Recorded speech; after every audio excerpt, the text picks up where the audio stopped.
It is Sunday, May the 25th. Welcome to Two Guys, One Cup, an AFL adjacent podcast. My name is Will Anderson. And my name is Charlie Clausen. And as you correctly predicted last week, Will, as they released the extended fixture towards the end of the year, we're going to be doing a lot of kiss Sunday of Night deathing. Saints. The Sunday Night Saints. The sexy new time slot of 4:40 on a Sunday. I mean, I'm looking at Marvel now. There'd be barely 12,000 there. Could they take this game 20 minutes earlier? I'm not here to tell the AFL how to run AFL House, but it feels like somebody needs to, and everyone's been having a go. So you know what? Now it's my turn to throw my hat into the ring. And my hat might have a couple of fake Rastafarian dreadlocks hanging off it, because here's going to be my suggestion. Okay. Move the game to 4:20. Yeah, Let's do a 4:20 themed Sunday afternoon stoner session at Marvel. Get the crowds back, lean into the idea of it being kind of like a recovery sesh style Sunday afternoon vibe. 4:20 game. I mean, Dimmer is coaching the opposing team at this contest, and he ordinarily hates Marvel. But if you said to him, Dimmer, compression 4:20. session. Yeah. Right? We're putting the roof on. Yeah. We're just pumping it filled with like THC. Yeah. We're doing a smoking ceremony pre-game, and it has nothing to do with Sir Doug Nichols' round. I think that's something that would probably, you'd have higher sales for all your snacks. That's right. Would go through the roof. Through the amazing. roof. You'd have less kind of incidents of violence in the crowd, I think. Calms everyone down. No one's bringing a gun in. And people would actually appreciate that bullshit light show they do after every goal at Marvel. Well, this is cool, man. Look at these lights. Whoa, this is great, man. I mean, I feel like St Kilda, we're always trying to go, what are St Kilda? Yeah. You know, the Bayside and what's the vibe? But St Kilda has always been that sort of grungy, druggy suburb. That's right. In the 90s, if you want to score like a $20, $30 bag of weed, you'd go down St Kilda. Go to St Kilda, right? Yeah. So maybe post-game, imagine, if they're kicking out little footies to the kids in the crowd. Little baggies attached to them. Little baggies to some of the, most loyal Saints supporters. And look, I mean, and this should be a Suns St Kilda thing, because you've got Matt Rowell eating grass while the Saints players are smoking grass. It's the grass game. Make it the 420. Grass Cup. Except the problem is none of the players remember to turn up.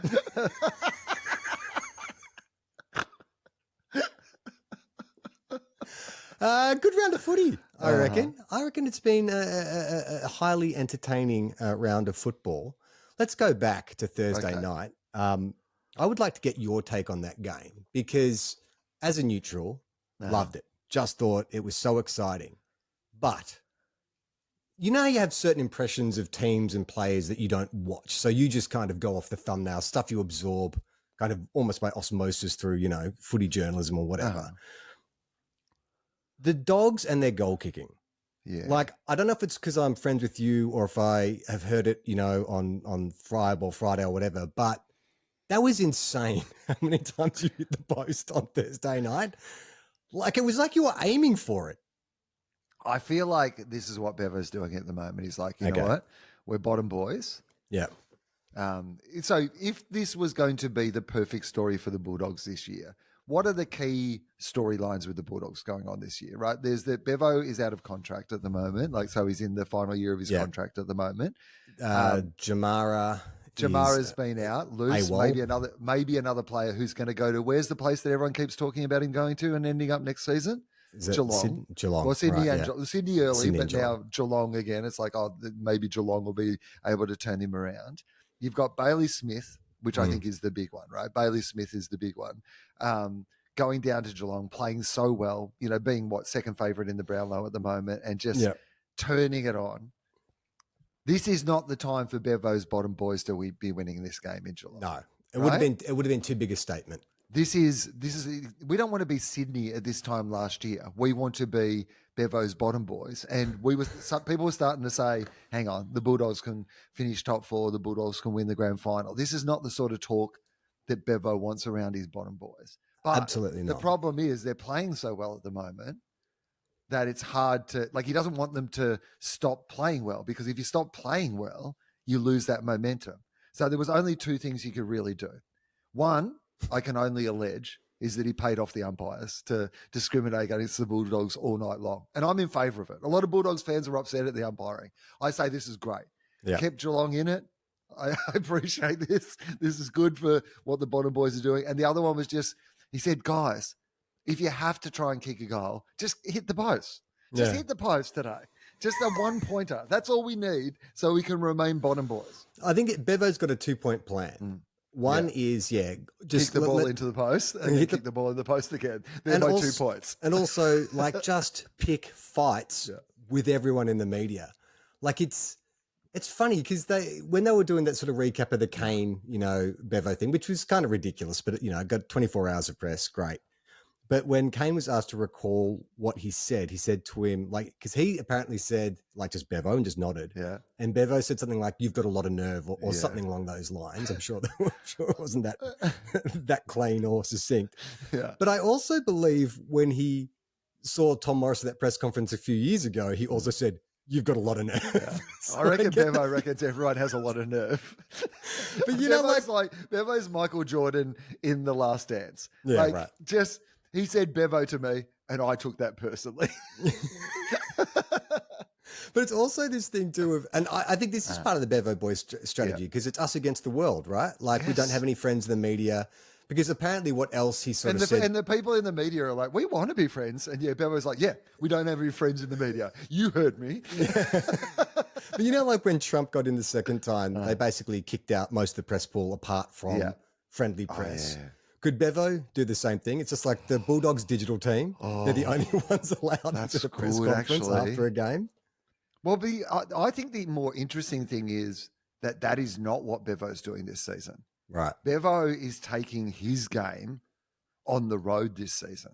Like this is what we've been seeing from Bevo in his, coaches' addresses to the players and the thing they send out, weekly after the game, like to the members and all those sort of things. For years, we've been seeing this side of Bevo, but it was Kim Jong-un style. It was all in-house media propaganda and he wasn't speaking to anyone outside our little bubble. But now I feel like this is the year of Bevo being out there in the media, out there on the road. But what I love is he's taken his Bevo home game to anywhere, anytime. Like free smoke wherever you want it. Like that is what Bevo is bringing to the media. He is walking around. He's picking fights with Kane. He's like taking people down. He's refusing to, build bridges with Tom Morris. Like he's out there in the media and he's just being 100% himself still. Maybe this is the path St Kilda could take because Ross Lyon, whenever he's sort of asked to comment on someone in the media said this or that, he always... straight bat is like, well, I checked out of the media a couple of years ago. I don't really pay much attention. I only really watch White Lotus and Maths. Yeah, that's right. Whereas if you had more of like Ross Lyon is in the back cave, he's got every single TV tuned into a different football show and he's just absorbing it constantly because he has that kind of savant quality, Ross Lyon. Like you could imagine him absorbing multiple inputs and just calculating barbs to go back at each journal. It's like maybe that's what we need to get our season going. Yeah, okay. So in fact, should we be building Ross Lyon? Like, should all the soft cap money at St Kilda go into building like a Dark Knight Rises style? Was it Rises or was it which one did he have the televisions in all the rooms and they blew up and smashed it there? Just the Dark Knight. Yeah, so he needs a Dark Knight style 100 televisions. All with a different individual AFL football program on it. Which you bill. I mean, it's 100 TVs doesn't sound like enough, I'll be honest with you. He's got podcasts streaming over the speakers as well. Yeah, that's a good point. Yeah, and most of them have video these days. So literally you probably could fill 100 screens at once of different football content. Essendon and Richmond, dream time at the G. Fuck, it's such a good, isn't that such a great kind of like jewel in the crown of Sir Doug Nicholls' round. I liked the choice of Briggs as the entertainment, but I could just see, I haven't checked this, but I imagine that the Herald Sun comment section would have had a lot to say about not even just like the lyrical content, but just the delivery, because Briggs is very bombastic and unapologetic in his style. Have you heard any blowback? I haven't checked, is the truth. Yes. But my brother, I spoke to my brother, who he and his kids went to the game. He's an Essendon fan, my brother. And thoughts and prayers. well, yeah, look. But I mean, well, they won at least. They won. Right? So there's that. You know what? They're the worst performed 6-4 team or whatever they are in history. Because if you said to anybody, like vibes checks wise, if you said we're at Essendon this season, you'd be like bottom 4, I guess, like on what they're playing. And it wouldn't surprise me if they're like in the top 8. I don't actually know, but like they've won. I mean, considering that Brad Scott came out at the start of the year and said we're rebuilding, and they've also had a ton of injuries. Is Brad Scott doing the bottom boys? Yes. Is there a chance? 100% that's what he's doing. Brad Scott has got in on Bevo's bottom boys. And this is why Bevo has had to up his bottoming game this season, because he's noticed that Brad Scott's coming in with the old school bottom boys tactics. Yeah, I think that is definitely what's going on. Sam Laylor, or Lawler, or however he's pronounced, will get it right by the end of the season. Yeah. Out with a pretty bad hamstring. I know he's one of your favourites. That's a bit of a bummer. Mm-hmm. It is. But you know what the other thing is? We've seen enough of him this season to go, okay, he's great. You know, take your time now. Like, I mean, you know what's going to be a bad time for Richmond fans, I imagine? Winter. Yeah. Like, I feel like the best times have already happened in Richmond season. And then you have a bit of a, like, everyone will get a bit more tired and sore, and the young players will run out of a bit of steam, and the old players will be like, this is shit. Yeah. Like, as it gets into the winter, I reckon. So I think they've got to see their future already. You go into the rest of it with great optimism. I don't think you're too worried if you're a Richmond fan. I mean, they are like third from the bottom, which is more than any of us gave. I mean, North Melbourne, God, this has been a common observation from us, but like but when? Like, they beat Sydney. That's been their only breakthrough performance. At like halfway through the third quarter, they looked like they were in this game, and then, I mean, Collingwood are very good, but I feel like North should be better. I mean, Collingwood might be the best team in the competition, but they were missing a whole bunch of their stars. Because what happened, like, they'd rested Moore and Sidebottom anyway, right? Yeah. And then Braz got injured. And Pendle's got gastro, is it, on the morning? So couldn't play. Gout, I believe. The one person who wouldn't get gout. He might have had like just like shingles or something. Yeah. Some old person disease. Like he was just sundowning a little. But it's okay. It's like dementia. He'll be fine next 2 weeks.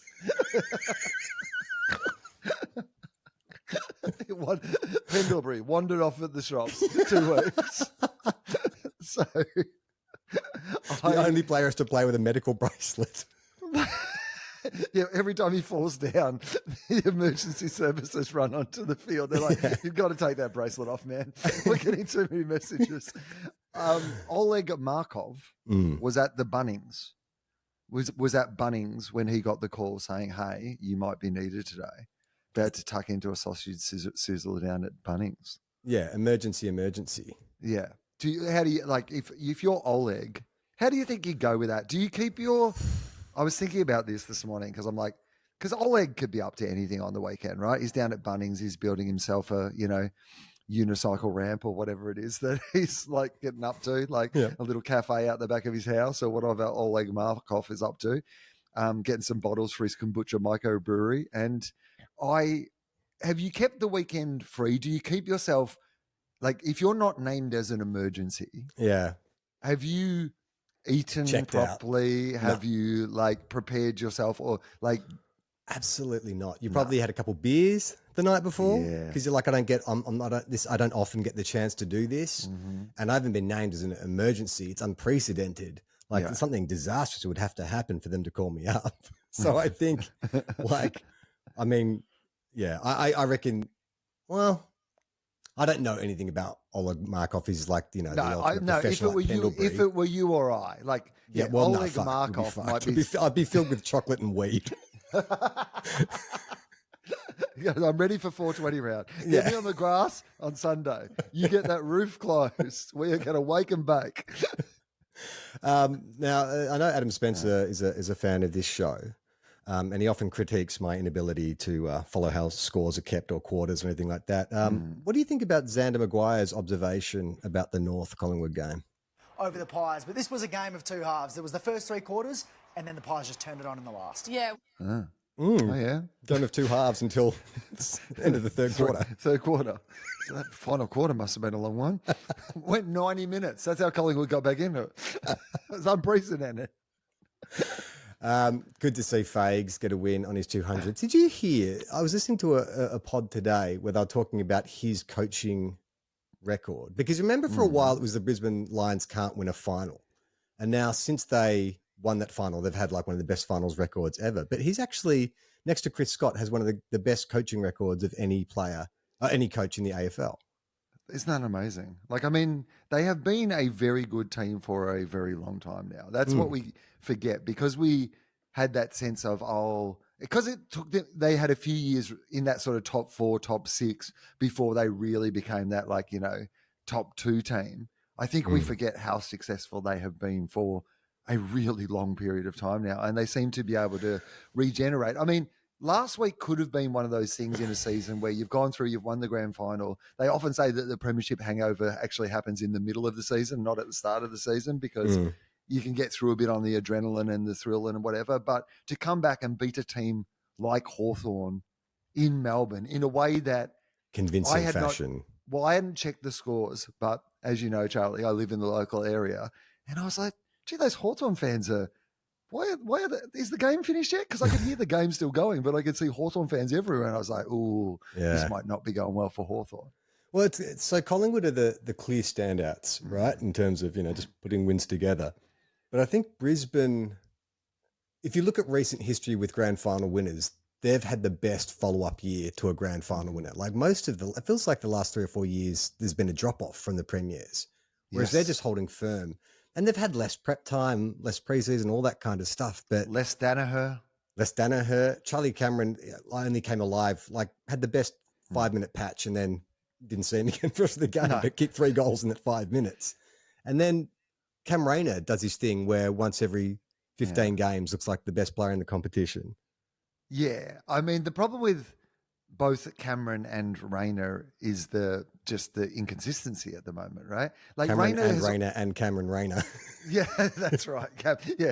Let's join them together, Cameron Rayner, because much like most of South Australia, it doesn't rain as regularly as they would like it to, because that's the problem. Like, I mean, they have a lot of players that when they're at their best, they are the only thing that keeps Brisbane, I think, connected to the rest of the competition is that they have a team of players that they're stars. They probably have a deeper bench of like stars, but maybe mercurial stars than some of the other teams. So if they all play well together, I think Brisbane are 20% the best team in the competition, but they don't always all play well together.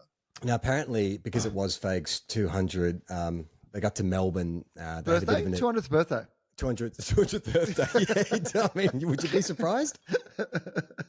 But in the presser after the game, he revealed that they had played a little video in tribute to Fags. It was a bit of a surprise last night. We got to the hotel and we got ushered into a room, and I thought, what's going on here? And it was all about me for 20 minutes, which I was fairly uncomfortable with. But it was good of him to go to the trouble to put that together. There were some good messages there. There was a bit of taking the piss in it as well, which was great. I enjoyed that. Some of my memorable moments, like going down the water slide at the Big Freeze a few years back and ripping the hammy off the bone. They did a reenactment of that. So now, what I love is he named none of the actual other achievements or things that had happened. The only one, he just talked about them as generalities. There were messages, there were moments, there were highlights. And then he's like, but the one I'm going to talk about specifically is the freeze slide. Now, we've just said he's one of the best coaches in the competition. Obviously, his record speaks for itself. Can you think of another coach in his position, like a Chris Scott or a Dimmer Hardwick, or even like a Ross Lyon or Ken Hinkley or a Bevo, who would be totally cool with you doing like a tribute video in which you take the piss out of him? Like, how would that go down? Like, I could just see it at the Bulldogs, like the lights come up and Bevo just turns to Bont and goes, "You got a lot of nerve. You got a lot of nerve playing that video." Oh, we're just joking about how thick your neck is. Bang, he's down. Yeah, they've all got like big white chompers in, and he's just like starts bashing people. But it's just like he must be the players, his own players view him the way we, the general public, view him. Yes. And he seems to be okay with that kind of interaction as well. Well, that's what I love about the success of his story, is it just proves constantly that there's not just one way to do things, and that maybe even there's state-specific ways to do things, because you can't get a coach who acts like a, Victorian coach necessarily to work in. Do you mean Victorian as in the era, or Victorian as the state? Yeah, when Chris Fagan's from, the Victorian era. He would beat them with a rod. He first learned to play football using a stick and a hoop. Yeah, that's right. There used to be 77 men on the field. Games would take 4 days. And they'd be played over 3 kilometres, or 1 furlong, as we called it. Do you know what I mean, though? Like in Yes. the cut and thrust of the Melbourne day-to-day, the sort of coach that you need to handle that, and the players being constantly, because it's even just how you manage players based on the feedback they're getting. And I imagine if you're an AFL footballer in Melbourne or Adelaide or Perth, it is a very different experience to being an AFL footballer in Brisbane and Sydney. And that would also affect the way that you need to coach those players. The idea that you can take a Melbourne approach and just think you can drop it on the Gold Coast team, I don't think is necessarily correct. Yeah, 420, baby, 420. And speaking of which, let's do a little score check. Let's do the score check. Okay, so Gold Coast are 21 points up with 11 minutes to go, and they are deep in attack. Well, St they Kilda look cannot they've done a bit of a lose fight from back. there. No, they can't. Gold Coast can't lose from there. I mean, look, I think this is a top 4 side playing a bottom 4 side. This is very much what this looks like. We've got a lot of endeavour, but we just can't. We've got no skills. Well, you know who loves the Endeavour is Chris Fagan, who came over on the Endeavour. Let's talk about the Blues for a second. All right. Very disappointing. They were riding high for a couple of weeks there, the Blue Baggers, but for 1 week at least. Yeah. And now disaster falling in a very weird game. It wasn't particularly pretty to watch, but Toby Green goes nuts. 28 possessions, 3 goals, was it, or 4 goals? So I think we've mentioned this before, or I've mentioned this before. I don't feel as bad about where St Kilda's at, because we're building. Like, we're obviously just trying to get draft picks in and work out what our next 5 years looks like. But if you're Carlton, you're all in on this team, right? Like, they've paid out all their big contracts. This is the list. This is where you're going to go. This is your coach. And you've won 4 games for the year. Is this like an aberration thing where you're like, okay, they're having an off year?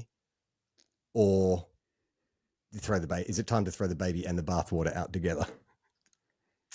Well, firstly, I don't think the baby is a baby anymore. That's part of the problem, right? Yeah. Like, throw the 30-year-old who needs to get a fucking job. Get out of the house. Yeah. Like, mate, just do something. You've done nothing for 30 years, and I need you to get out of here. So I think there's that. I think that I would love to see Vossi be successful. You know what I mean? Like, Yeah. I have such affection for him, but it feels like, I would imagine you're a player at Carlton and you're seeing your opportunity to have success just pass you by in your career. I mean, look at somebody like, and again, things can turn around very quickly, but you look at the success that Matt Kennedy has had at the Bulldogs this year, like somebody who wasn't wanted at Carlton has come to the Bulldogs. And at the moment, he would absolutely be in the top 5 in our best and fairest in a good team, a team that's been having a great season. And so there must be other players who are at Carlton who look at that and kind of think, even if they don't leave, must be thinking, what if I did just go and play for another team? Could I go and have more success somewhere else than I'm having right here, right now? Well, I did see a funny meme that someone posted about like TDK. You know that? Have you ever seen that bus meme where it's like 2 people sitting on a bus, one person's looking out the window, and it's just, it's the Rocky and they feel depressed. The other person's looking out at the great. And it's that meme, but both sides of the bus are just like a horrible outlook. It's like TDK. It's like, do you want to go to the shit club, or the shit club will give you 1.7 million? Yeah, but they don't have to be his only 2 choices. Well, what's the other choice? Go to another club. I reckon some A other good club. clubs, a good club, like he might not get as much money, Yeah. but like I bet there's some other clubs that It'll be Hawthorn.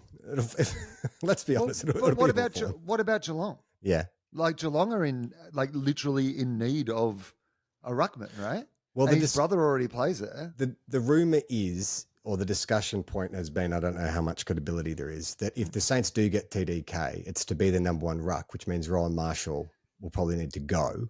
And so he would probably go to Geelong. But he's so good. I Isn't know. he your best player apart But from he's 28, 29. Wanganeen Miller? Yeah, but I mean, look, he's great. can you not but have like, both? Can you not? I don't know. Does two ruckmen work? What name a club where that works? Two first choice ruckmen. Like even Luke Jackson is looking so much better now that Sean Darcy's injured. I mean, it's true, but it doesn't feel like that. The problem, and I understand he is younger, Dakota. You could build like a team around him, et cetera, but it feels like, hang on, like, you know, the whole kitchen needs to be redone, but you're replacing the fridge that might still have a good 5 years left in it, you know, where you're like, this is not the main problem at the moment. Well, Ryan Marshall actually started like as a junior, and even before we took him into the seniors, was playing as a forward, like a tall forward, and we are crying out for like a tall forward. So, I mean, I'd like to keep him, but who knows? I mean, if Geelong are going to say, hey, we'll give you like a second round draft pick and pay his salary, then maybe you look at it, but I don't know. Geelong can't have everyone. I don't even know why, but they seem to. But they seem to be able to somehow have everyone. I did drop by Blue Abroad just to see what was going on. Very low key. I want to just bring out this little exchange. This is Terry and one of his guests. We need the buy. We need Jesus, bro. we need Jesus. We need Gandhi. We need Muhammad. We need it all. We need at this point. We need therapy. Many fucking years of therapy.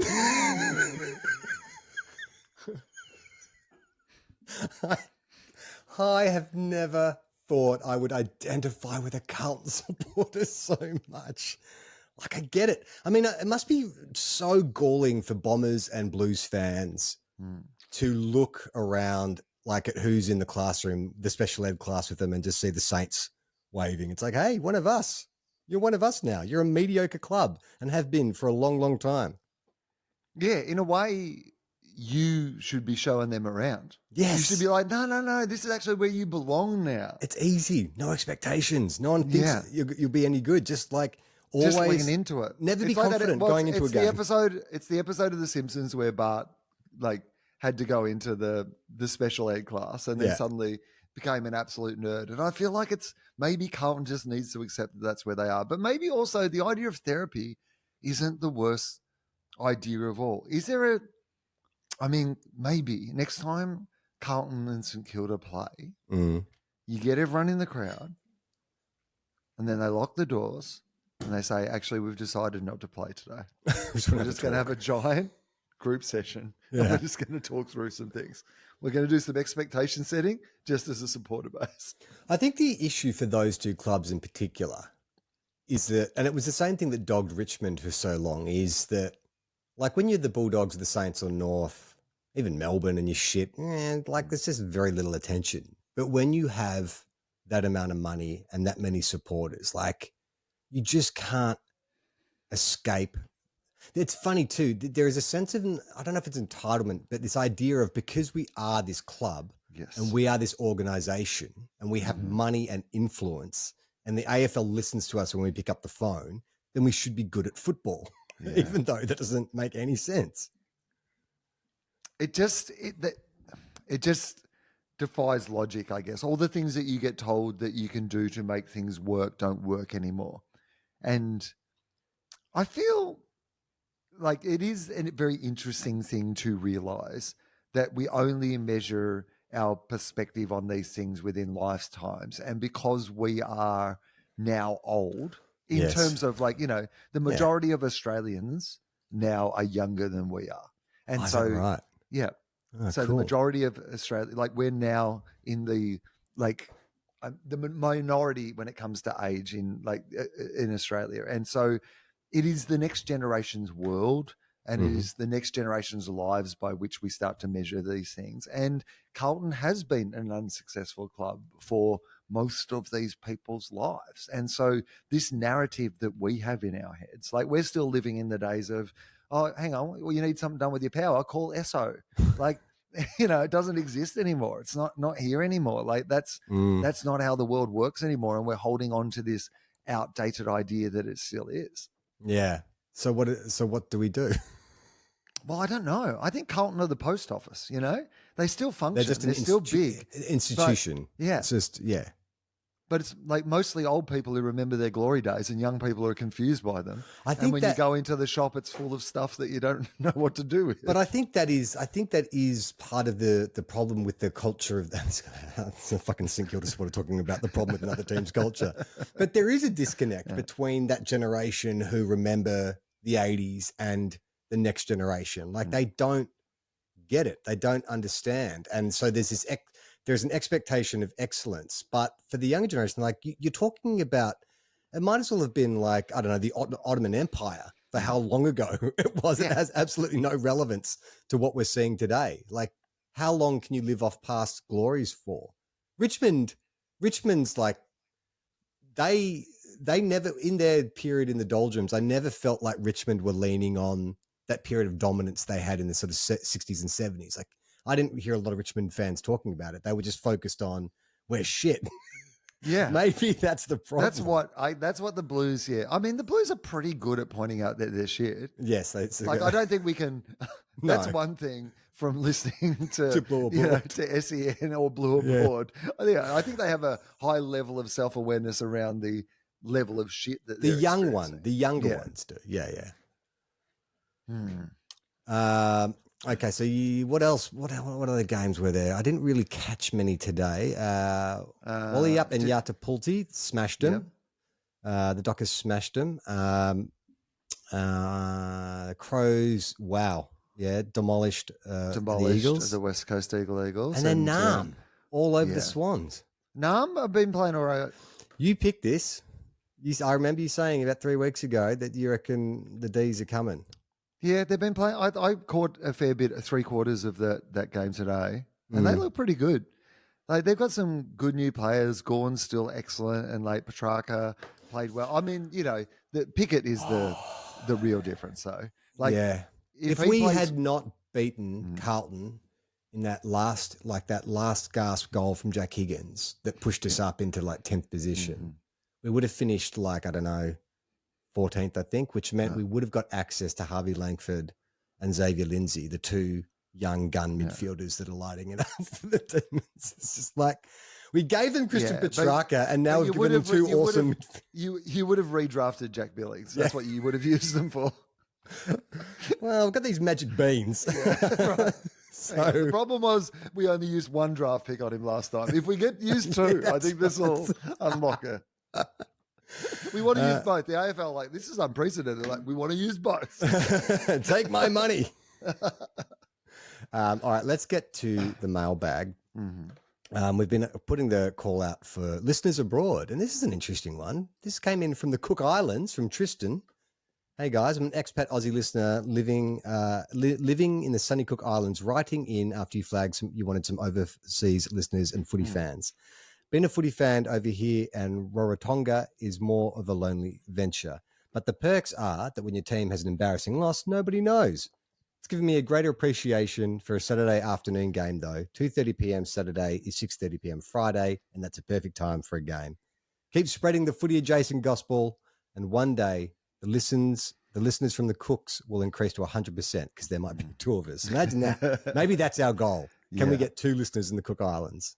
Yeah, you know what we've got to do? We've got to start with places with small populations. Yeah. And kind of we've got to do the approach on Monopoly of buying up all the cheaper like properties and trying to get it together a portfolio. We can't start with our Mayfairs and Park Lanes. We need to go around and be like, oh yeah, we're the Cook Islands #1 AFL adjacent football podcast, and then like spread out to adjacent like archipelagos. That's what I gave up halfway through. But yes, that's what I was going for. Yes. Yeah, I think it's a great idea. It's also something we can go back to listener to. We can say to listener, Yeah. hey, we doubled our listenership. Get us a sponsor, get us a really good sponsor. Just don't tell them that. They literally don't count overseas listeners as We'll part be- of the numbers. So like we're really leaning into something that would be absolutely counterproductive financially to Well, where's us. that? Isn't Heron Island that one that Yeah. got slapped with a tariff? It's an Australian island that's just populated by penguins. Does that count Penguins. for us? I mean, if we could get the penguins involved. Yeah. Like, Well, there 'cause was again- a VFA team in the 50s in Melbourne, the Brighton Penguins. called the Penguins. Yeah. Yeah, So we see interesting. if we can relocate them, the Brighton Penguins, to Heron Island. Heron Island Yes, Penguins. to play in it, like surrounded by actual penguins. It'd be adorable. I mean, they get slaughtered in the international rules game. It'd be adorable, wouldn't it? The Irish are playing penguins, and they have not been kind to them. This came in from Verdo. I'm listening from Thailand. I've been doing it for many years. It's a highlight of my Great. week. Well, apart from the $2 gam pot and $1.50 beers. I haven't heard of Chris Fagan, Dennis Pagan comparisons for a bit. Has Fags grown out with his success of late? Yes, absolutely. It would be an insult now to pretend we don't know who Chris Fagan is. He's become a absolute ornament of the game and a regular reference on this show. Yeah, totally. But also, I think that the idea that he was a little bit anonymous for a while is part of like his secret, you know? He kept it on the down low. People were looking in the opposite direction. You know, I would love if, and again, probably like a tough reference in these modern day times, but I'm thinking Kaiser Soze style. Oh, yeah. Wouldn't it be amazing if like at the end of Chris Fagan coaching at the Brisbane Lions, he gets up from his desk and it turns out that all that like old man physical comedy was just like a ruse. Oh, yeah, And he right. just like Willy straightens Wonka up. Yeah, walking out. yes, Does a that's right. somersault. Does a little somersault and just walks out. I'm out of here, guys. It goes back to back and then just like, I don't know. Does a somersault off grabs the cup, Does a somersaults off. Just like starts parkouring all around the MCG. Parkour. Parkours off the goalpost, and then does Ray Gun's entire routine in the golf square.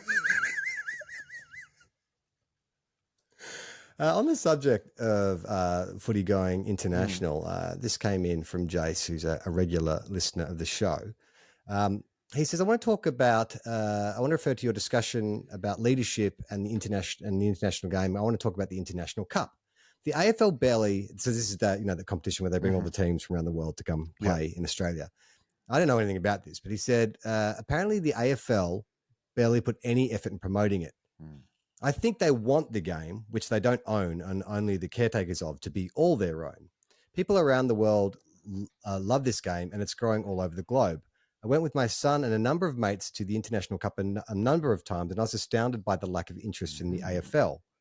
Like so many, those of us that support the growth at the grassroots level, be it AFLW, the Wheelchair League, or the international love of the game, is not AFL, it's Aussie rules. So it's so frustrating to see the majority of supporters not get behind what could be an even better game. Dare I say, the new world game. We have such an insular view of what is actually possible, and the AFL dictate how we engage with the game. But it doesn't take too much searching to find the remarkable amount of different communities that embrace our game. Are you sure this is Jace and not Mick Warner? This is Mick Warner under an it's alias. a real, it's the people's game. And the AFL are just the administrators. I mean, it is. I wonder if this is an older person thing or if it's a sign of the times. But I do have more and more sympathy to this point of view than I have ever had before, which is the idea that what is magical about the game is not the corporation of the AFL, even though it is the highest level at which the game is being played. And sometimes the magic of the game or the gift that we have been given in how wonderful this game is, because it is a game that it's so much fun to watch. It's part of the reason that even today at halftime, I was watching a little bit of the Little League that they were just showing on just as they're going into an ad break. And I was watching this kid claim that he touched the goal in the Little League, and he's running up to the guy, he's doing the touch, and I'm like, this is fun to watch even when kids who don't have any skill at all are playing this. It's like a joyous game. And I think it goes back into our discussion a couple of weeks ago because I love Sir Doug Nicholls round. Like it's and rounds as it has become, the couple of weeks that it tends to be. But it even bleeds out further than that now with teams wearing their alternate strips, for a whole bunch of different games. And I love it, but I'm not sure that we can keep just saying we love this time of the year if we're not putting the time and effort back into recruiting Indigenous players into the game and giving them proper pathways to excellence in the game. And I do feel like the focus has dropped off on that. And I do feel like that speaks to exactly the same thing again, which is like, are we looking after the game properly at that grassroots level so that we at the top corporation bit of it that we all see on the weekends can be seeing the best version of it that we should be seeing, and the richest, most diverse and interesting version that we should be seeing. So it feels like what the AFL is focused on is expansion. They're very aggressively going into kind of rugby league strongholds. But is it a two-pronged attack? Because they talk about how in Queensland, apparently like junior participation and female participation is way up. Yeah, through the roof. Does that mean they're being neglected in other areas like, the top end or wherever? And you also seem to see like lots of stories about like country clubs that are folding or don't have enough money or can't field players or any of this kind of stuff. So is it just a money issue, or is it like is it a planning issue? Like, why do they not have the resources? I mean, it's got to be the wealthiest sport in Australia, right? I mean, we've floated this before. It's so wealthy, and we talk about the idea that it always then goes back into the game, right? Like, should you be paying Tom De Koning 1.7 a year? And maybe you should be. Maybe the players do deserve that. But those players all played in some country team or junior team or whatever it is back in the day. And so I wonder if we took like whatever percentage it is out of the top end of the game and didn't immediately put it back into the people who are currently playing, but put it into the future of the game, which is grassroots footy and, footy on other levels and footy from different countries and footy's in the most, because the game is so good because it's so diverse. When you see a story of the carrot farmer kid from, who played for Essendon, or some kid from, you see how beloved Cyril was up, at the game in Darwin. You think this is what actually makes Papua New Guinea for the Suns. Yeah. This is what makes the game so amazing. Like I saw Mason Cox just today down the shops, and you're like, this is part of the joy of the game. So the American experiment, yes, great, but also not one at the cost of the other, right? Yes. Like we should always remember that the beauty of the game is it is an Indigenous Australian game, and it's always going to be predominantly successful in Australia. That's the truth, right? Like there's not a world in which however success it could get overseas would make up for it not being successful in Australia. So you've got to take care of your base first, right? Yeah. As I've always said, Charlie, you've got to measure from the base, and it's important words to live by. I guess the question is, because the AFL is a business, and because what you are basically saying is you are investing money with no hope of return. Like this is purely promotion and development. And so yeah, but the hope of return is, firstly, you're developing fans, because someone who's played or had a connection with football is much more likely to continue to be a fan of football. That's first and foremost, right? So the reason that you support a team when you're young normally is because your family has some connection to football. You play football on the weekends, you play Little League, you have some there is at least that, even if it doesn't continue. Yeah. It is through playing the game or being connected to the game that you tend to be a fan of the game. Even if it's just at school or whatever it might be. So for me, it's not an investment that you can see a return from in the end of financial year statement, but you will see the return in 20 years or 30 years. Yeah, I guess so. All right, let's move on. We also put the call out. Actually, before I get to that, this is an interesting email. This is from someone who calls themselves Skittles. Taste a rainbow of fruit flavor. No, that's not. That's not the subject line.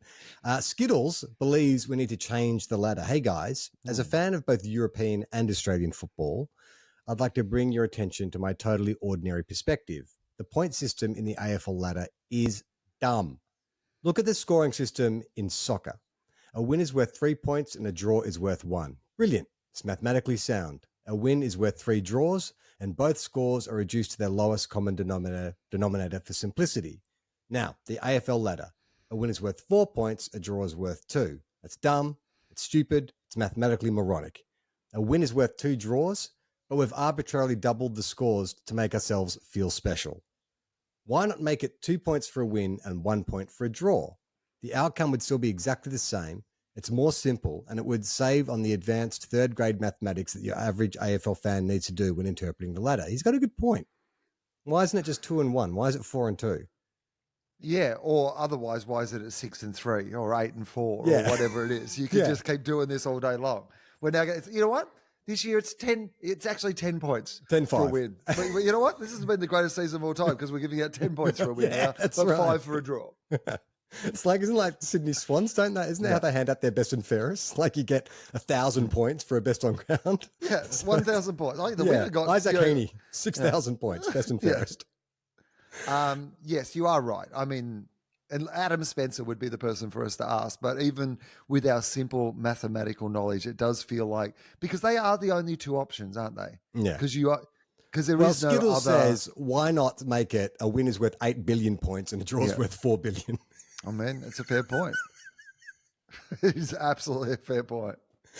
Collingwood finished the season with 32 billion points. What if, like, we had a double jeopardy round, Yeah. double or nothing round? Okay. So, like, just for that round. A win this round is worth what? How many? Triple? Well, I mean, I did say double, so I'm going to go with 8. But I didn't hear that. Yeah, but double or nothing, I think, like that, because you can't skew it too much. Okay. But the idea that it's like, or What if you draw in a double or nothing? Nothing. okay, well, it's double what you would get, so you would get what an original win would be. Okay. Yeah, All right. Yeah, no, I'm all for that. A wild card round. Maybe that's what you do when the final 8 or the final 7 and the 8th position is the wild card entry, and it's like whoever, and it's also a double or nothing round. What if? Oh, hang on. How Because about then this? Richmond have an unexpected win and then just leapfrog 10th through 7. Well, you know, we're always talking about equalisation, and we toy with all these various different ways that you can equalise a team. But here's what I reckon would probably make Tasmania most competitive in the first few years they're in the competition. Brass knuckles. Every player gets a set of brass knuckles. Yeah. Muay Thai training and brass knuckles. What do you call it? Muay I Thai? don't know. What's it called? Muay Thai. Muay Thai? We just had a lister running from Thailand and you insult his people by calling it Oh, that's Muay right. Thai. Muay Thai. Yeah. Muay Thai. Thai. You know. So, Muay Thai. Muay No, Thai what- used to play for Geelong, I believe, in the back line. Well, of course he played for Geelong. Probably had to deal with Cotton on. Old Muay Thai. Like, okay, no. What about in their first season? They say any games that Tasmania win are worth 8 points. Yep.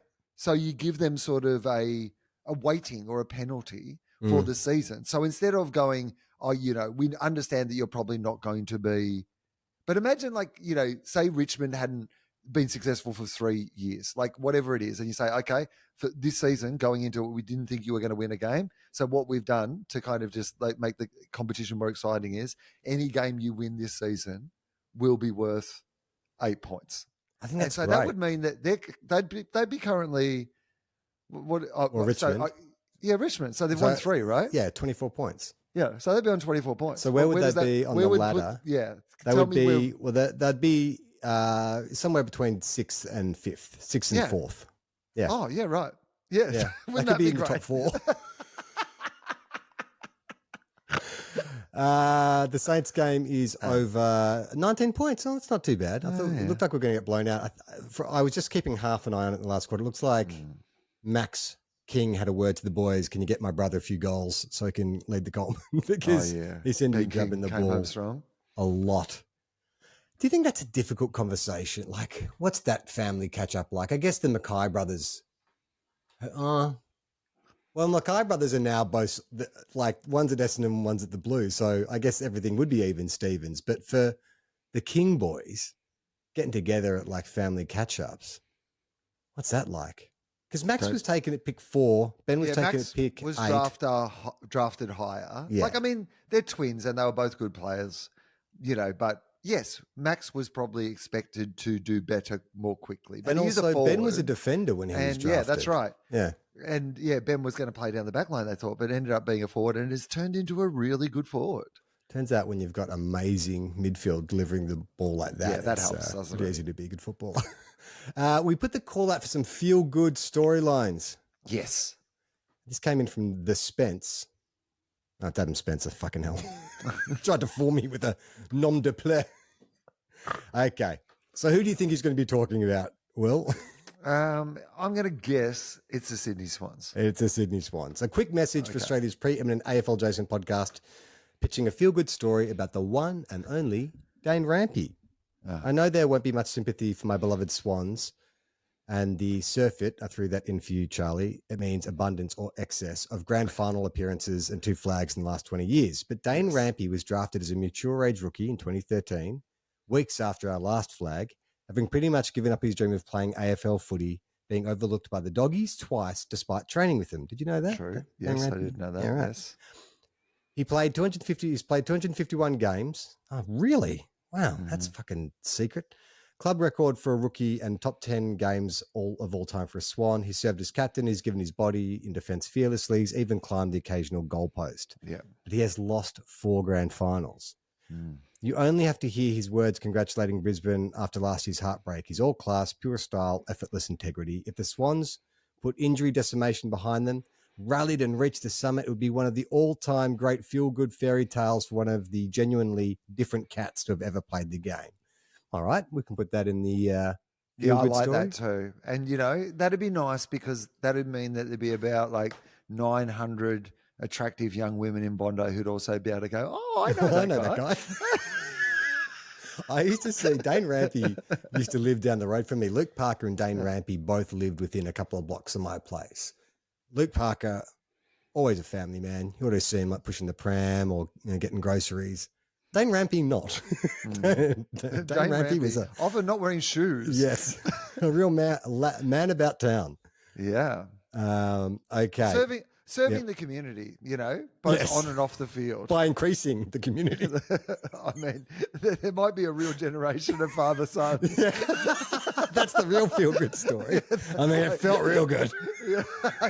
800. Sydney suddenly have to expand their academy to 800 just based on Dane Rampy's Rampy Bondi father exploits.